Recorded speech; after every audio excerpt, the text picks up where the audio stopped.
माझ्या 10वीच्या विद्यार्थ्यांना खूप खूप शुभेच्छा परीक्षेसाठी.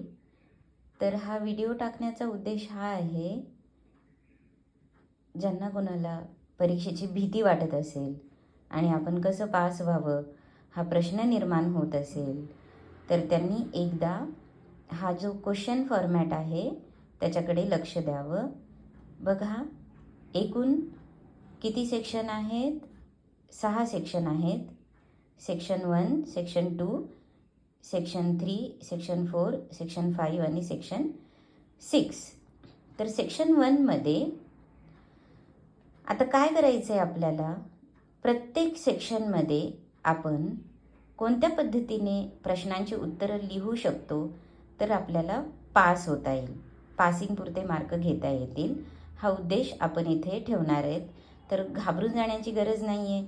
ज्यांचा अभ्यास झालेला आहे, कारण तुम्ही वर्षभर झालं आहे अभ्यास करताय हा मला विश्वास आहे. तर सेक्शन 1मध्ये जे आहे ते लँग्वेज स्टडी, तो किती मार्कांसाठी आहे? 10 मार्कांसाठी आहे. तर लँग्वेज स्टडीमध्ये क्वेश्चन नंबर फर्स्ट ए आणि क्वेश्चन नंबर फर्स्टमध्ये ए आणि बी असे 2 भाग आहेत. तर उत्तरपत्रिका लिहित असताना लक्षात घ्या, इंग्रजीची उत्तरपत्रिका आन्सर शीट जेव्हा सोडवता तेव्हा स्पष्टपणे ते सेक्शन आधी टाका. उदाहरणामध्ये आता इथे पहिलं सेक्शन आहे, सेक्शन 1, त्याची हेडिंग टाका लँग्वेज स्टडी आणि मग कुठला प्रश्न सोडवताय त्या प्रश्नाचा क्रमांक टाका, उत्तरपत्रिकेमध्ये लिहा. ठीक आहे. तर मग क्वेश्चन नंबर फर्स्ट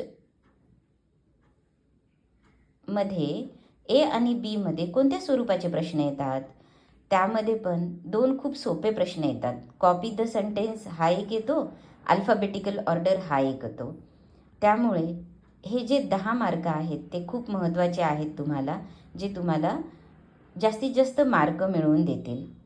इंग्रजी हा विषय अजिबात घाबरण्याचा विषय नाही आहे, तो स्कोर करण्याचा विषय आहे. कारण ह्या विषयामध्ये तुम्हाला सगळ्या प्रश्नांची उत्तरं तुमच्या प्रश्नपत्रिकेतच असतात, जर तुम्ही योग्य दिशेने ते लिहिलात, वाचलात, समजून घेतलात तर. तर क्वेश्चन नंबर 1मध्ये 2 मार्क तुम्हाला निश्चित मिळतात. ते 2 म्हणजे 3 मार्क मिळतील तुम्हाला. कंप्लीट द वर्ड चेन हा एक असतो, त्यानंतर अल्फाबेटिकल ऑर्डर हे एक असतं आणि त्यानंतर कॉपी द सेंटेन्स. त्यानंतर आपण वळूया सेक्शन सेकंडमध्ये, टेक्स्च्युअल पॅसेजेस. तर हे कुठून येतात? हे कुठले पॅसेजेस आहेत?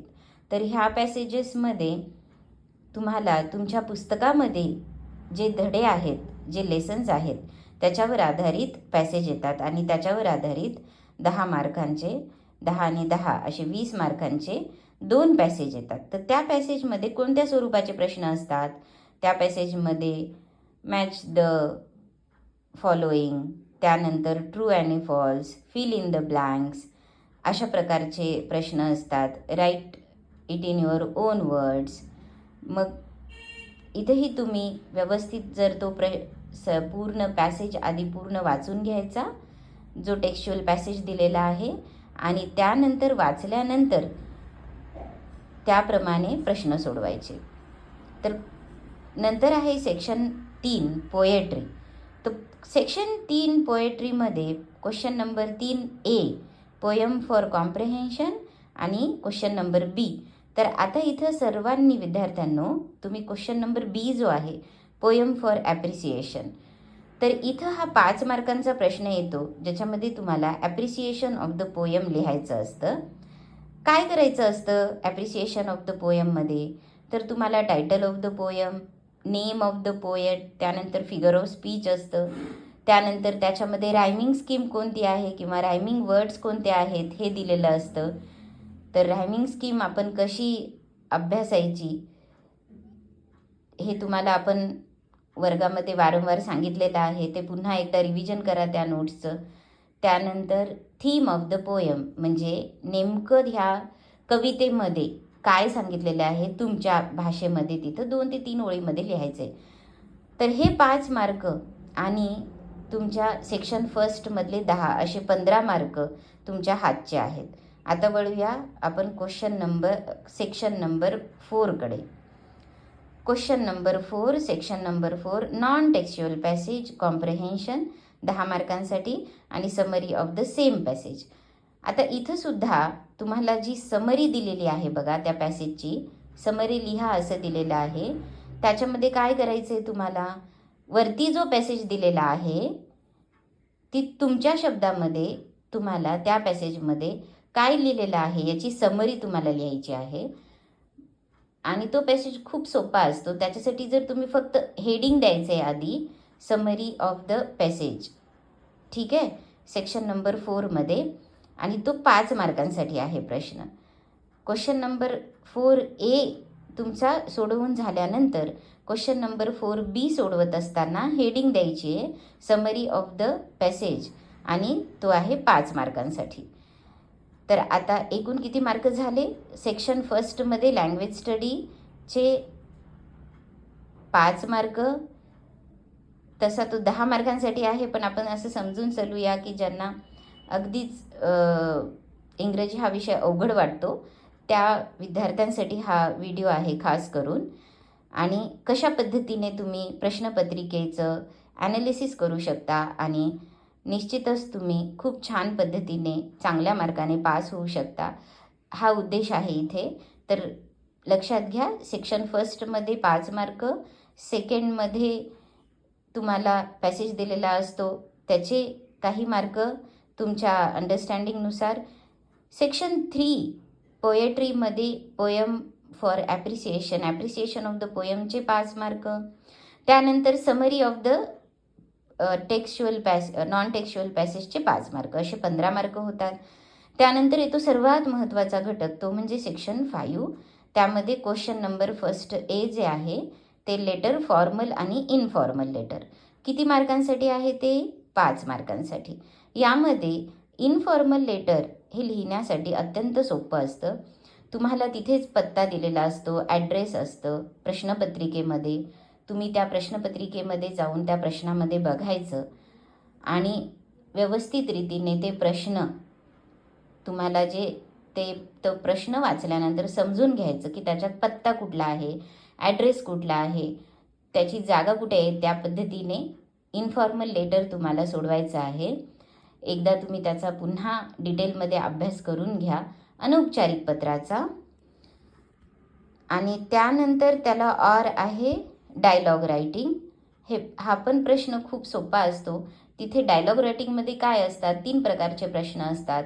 तुम्हाला वाक्य वरती खाली दिलेले असतात आणि तुम्हाला ते व्यवस्थित लावा असं म्हणतात. दुसरा प्रश्न असतो की एक विषय दिलेला असतो, त्याच्यावर तुम्ही डायलॉग क्रिएट करा, अशा पद्धतीने असतं. तर डायलॉग रायटिंगमध्ये सुद्धा 3 प्रश्न असतात, उपप्रश्न. त्यानंतर क्वेश्चन नंबर 6A मध्ये इन्फॉर्मेशन ट्रान्सफर असते. तर याच्यामध्ये नॉन व्हर्बल टू व्हर्बल हा जो भाग आहे तो लिहायला सोपा असतो. तिथे तुम्हाला एक डायग्राम दिलेली असते आणि त्याच्यावरून तुम्हाला काही वाक्य त्याचे ते वर्णन करण्यासाठीचे ते वाक्य लिहायचे असतात. तर हा प्रश्न तुम्ही सोडवलात तर निश्चितच तुम्हाला 5 मार्कच्या जवळपास मिळतील. त्यानंतर असते क्वेश्चन नंबर 6B मध्ये न्यूज रिपोर्ट रायटिंग किंवा स्टोरी रायटिंग. हे तुमच्या सोयीनुसार तुम्ही निवडू शकता. तुम्हाला स्टोरी रायटिंग एखादा विषय दिलेला असतो आणि त्या संदर्भामध्ये एक गोष्ट लिहा, अशा पद्धतीने लिहू शकता. तर इथं तुम्ही क्वेश्चन नंबर 5 मध्ये इनफॉर्मल लेटर आणि त्यानंतर डायलॉग रायटिंग आणि त्यानंतर नॉन व्हर्बल टू व्हर्बल याच्यावर फोकस करू शकता.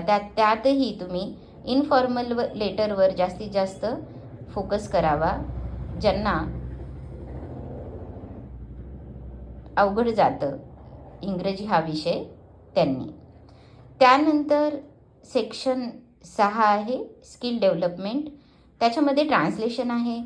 तुम्हाला तुमची जी भाषा आहे, आता उदाहरणार्थ आपण मराठी बोलतो, तो इंग्रजीचं मराठीमध्ये ट्रान्सलेशन करायचं असतं. तिथं काही म्हणी दिल्या जातात, काही वाक्य दिलं जातो किंवा एखादा पॅसेज दिला जातो आणि फक्त त्याचं मराठीमध्ये तुम्हाला ट्रान्सलेशन. तर त्याच्यासाठी तुम्हाला एकूण 5 मार्क आहेत. तर असा हा 80 मार्कांचा पेपर. त्यामध्ये सेक्शन 1, त्यानंतर सेक्शन 3 मध्ये पोएट्री सेक्शन, त्यानंतर सेक्शन 5मध्ये सेक्शन 4मध्ये समरी रायटिंग, त्यानंतर सेक्शन 5मध्ये लेटर, इनफॉर्मल लेटर, आणि त्यानंतर ट्रान्सलेशन याचा जरी अभ्यास केलात तरीही खूप सहजरित्या तुम्ही इंग्रजी हा पेपर चांगल्या पद्धतीने सोडवण्यात यशस्वी व्हाल. तर सर्वात महत्त्वाचं आहे बघा आत्मविश्वास. आत्मविश्वासाने स्वच्छ आणि सुंदर अक्षरामध्ये जर तुम्ही पेपर सोडवलात आणि प्रत्येक प्रश्न त्याची हेडिंग, त्याचं शीर्षक लिहून जर तुम्ही प्रश्न सोडवलात, उत्तरपत्रिका स्वच्छ सुंदर अक्षरामध्ये, तुमचं जे अक्षर असेल, स्वच्छ सुंदर अक्षर म्हणजे काय, जे अक्षर वाचता येतं, बरोबर. तर त्या पद्धतीने तुम्ही छानपैकी जाऊन हा पेपर सोडवावा ही माझी शुभेच्छा आहे तुमच्या सगळ्यांना. खूप खूप शुभेच्छा तुम्हाला इंग्रजीच्या पेपरसाठी. आणि परीक्षा हे एक कौशल्य आहे.